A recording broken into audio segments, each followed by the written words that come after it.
The biggest show on earth সত্যি অবিশ্বাস্য, অকল্পনীয়, নাটকীয়তা ভরা এবার বিশ্বকাপে আবারও একটি নাটক দেখার অপেক্ষায় ছিল পুরো বিশ্ব। কিন্তু তা হলো না। নেপালকে এক রানের আক্ষেপে পুড়িয়ে সাউথ আফ্রিকা এক রানই ম্যাচ জয় করে নিল। এই ম্যাচ জয় পেলে নেপালের সামনে অনেকটাই সুপার এইটের দুয়ার খুলে যেত, কেননা শেষ ম্যাচ প্রতিপক্ষ বাংলাদেশকে কোনো মতে যদি হারাতে পারত নেপাল, তাতেই সুপার এইটে চলে যেত তাদের দল।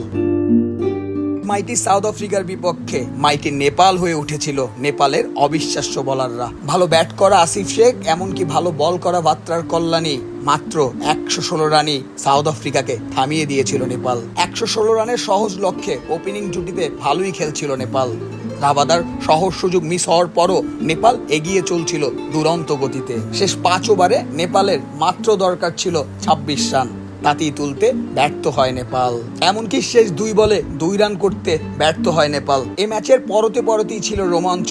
শেষ বলে 2 রান লাগলে কোয়ান্টন ডিককের হাতে বল চলে যায়। ডিকক থ্রো করলে নেপালের ব্যাটারের গায়ে লাগে সেই বল, আবার হেনরি ক্লাসনের হাতে গিয়ে পৌঁছায়। Henry Klaasen direct stump throw করে, তাতেই 1 রানের আক্ষেপ নিয়ে মাঠ ছাড়তে হয় নেপালের। শাওন খান, BD24 স্পোর্টস টাইম।